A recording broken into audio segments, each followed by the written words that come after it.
news that we are looking at, NATO chief is to meet with US President on April 8. NATO Secretary General Mark Rutte is scheduled to visit Washington DC from April 8 to 12, with a key meeting set for April 8 with President Donald Trump.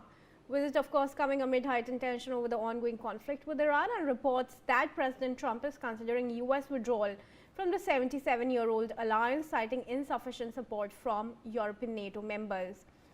Group Captain, in your assessment, is it prudent for the United States to pull out of NATO?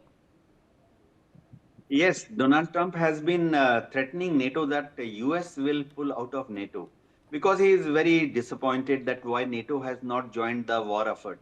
NATO headquarters at Brussels has repetitively said that USA did not consult NATO before joining this war, and secondly, NATO's Charter 5 very categorically states that in case some enemy country attacks a NATO country, only then all NATO countries will attack that enemy country. In this instance, as per NATO release, it is USA which has attacked Iran first.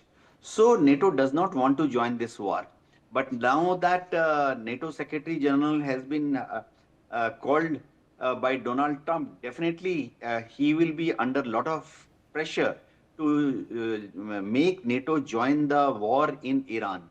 But you see, NATO is a joint effort of countries like England, Britain, France, Germany, Italy, and all the countries, their presidents or their prime ministers have categorically stated that NATO does not wish to join this war. So even if Trump influences the NATO chief, NATO may not join the war. Trump is trying his best that other Asian countries, 22 countries were forced by Trump to sign a letter 10 days ago. Cleverly, all these 22 countries, they signed the letter. They are all friends of America. They said the war should stop, Iran should open Strait of Hormuz, but none of them committed even one single warship towards the effort at opening Strait of Hormuz. That shows that NATO does not want, neither does any other country in the world want to join this war effort. Yes, Kriti? So how much will the alliance be weakened with Trump's and the United States' absence in it?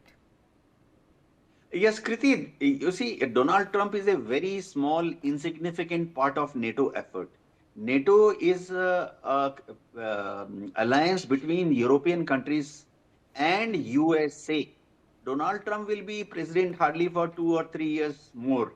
And NATO acts as a first line of defense for America against Russia.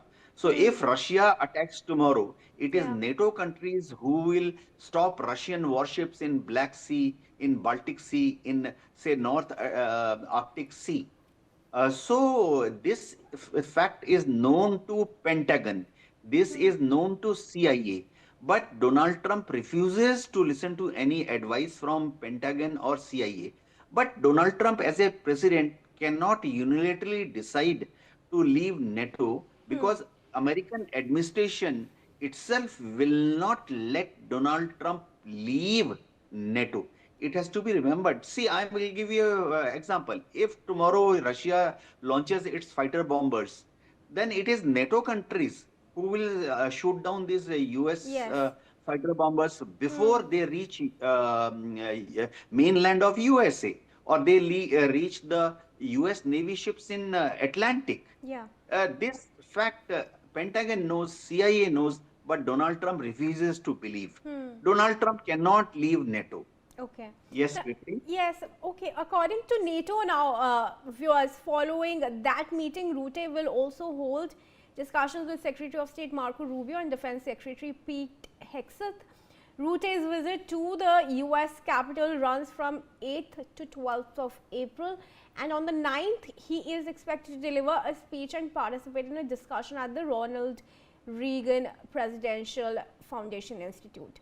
This will mark the first in-person meeting between Rutte and Trump since the escalation of hostilities in the region. Mr. Tejawat, I want to come to you here now. What is the rough estimate of the contributions that go from the United States to NATO? It is very clear that almost more than the 60% contribution from the United States side, and that's why always the United States dominated the NATO organizations. But here we need to learn that now the Europe is also looking to be as a nation, and we know that the European foreign policy and the economic policy is almost united, and the countries are always on a same pace to follow when the foreign policy is making by the European Union consolidatedly. So that's the thing. But now the United States has found the European Union as another powerful point which may create a challenge in coming world order. So that's why I suppose that the most of the policymakers in the United States doesn't want to see the European Union as a strong the another powerful point in a world politics.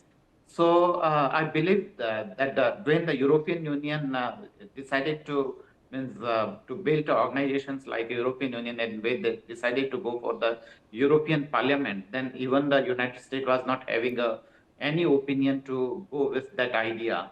So of course there is no doubt if we can see in a case of Greenland, the United States and the European Union was having a different interest.